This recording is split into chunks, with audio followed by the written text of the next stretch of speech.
তা আব্দুল্লাহ ইবনে মাসউদ রাদিয়াল্লাহু তাআলা আনহু একবার গিয়ে দেখেন আল্লাহর রাসূল সাল্লাল্লাহু আলাইহি ওয়াসাল্লাম খেজুর পাতার চাটাইয়ের বিছানা, এই বিছানায় শোয়া।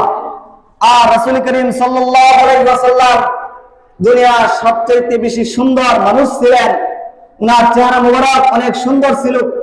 খেজুর পাতার চাটাইয়ে শোয়ার কারণে আল্লাহ রাসূল সাল্লাল্লাহু আলাইহি ওয়াসাল্লামের শরীর মুবারকে পিঠের মধ্যে দাগ হয়ে গেছে, খেজুরের চাটাইয়ের দাগ হয়ে গেছে এবং শরীর থেকে যেন রক্ত বের হয়ে পড়বে এমন অবস্থা, কারণ আমার নবী অনেক সুন্দর ছিলেন। আব্দুল্লাহ ইবনে মাসউদ রাদিয়াল্লাহু তাআলা আনহু বলেন, ইয়া রাসূলুল্লাহ, ইয়া হাবিবাল্লাহ, আপনি যদি অনুমতি দেন তাহলে আপনার জন্য বিছানার উপরে নরম কোনো কিছু আমি বিছায়া দেই।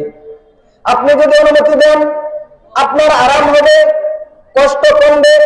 আল্লাহ রাসূল সাল্লাল্লাহু আলাইহি ওয়াসাল্লাম বলেন, মা লি ওয়ালিদ দুনিয়া মা আনা ওয়াদ দুনিয়া, আমি কি এবং দুনিয়া কি। ইন্নামা মাসালি ওয়া মাসালুদ দুনিয়া কারাকিবিন জাল্লা তাহতা শাজারাতিন সুম্মা রাহা ওয়া তারাকাহা। আল্লাহ রাসূল সাল্লাল্লাহু আলাইহি ওয়াসাল্লাম বলেন, হে আব্দুল্লাহ ইবনে মাসউদ, শুনে রাখো, আমি দুনিয়াতে এমন ব্যক্তি যেমন দুনিয়াতে কোনো মানুষ, কোন মুসাফির ব্যক্তি কোথাও সফরে যায়, ওই সফরে যাওয়ার পরে একটা গাছের ছায়ার নিচে আশ্রয় গ্রহণ করে, গাছের ছায়ায় আশ্রয় গ্রহণ করার পরে অল্প কিছুক্ষণ সময় সেখানে বিশ্রাম করে, আরাম করে, আবার যখন তার সফরের সময় শুরু হয়ে যায় তখন সে এই জায়গা ত্যাগ করে চলে যায়। দুনিয়াতে আমি এমন, দুনিয়াতে মুসাফির খানা, এই দুনিয়ায় অল্প সময় থাকবো, তাই এই দুনিয়ার মধ্যে আমার এত আরাম আয়েশের প্রয়োজন নাই।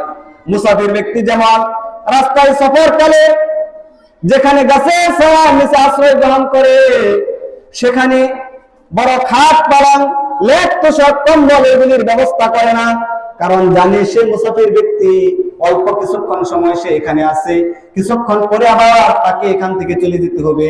সুতরাং এই জায়গায় যদি আমি সুন্দর বিছানা পাতি, সুন্দর বাড়িঘর নির্মাণ করি, তাবু টানাই, কোনো লাভ হবে না। লাভ হবে?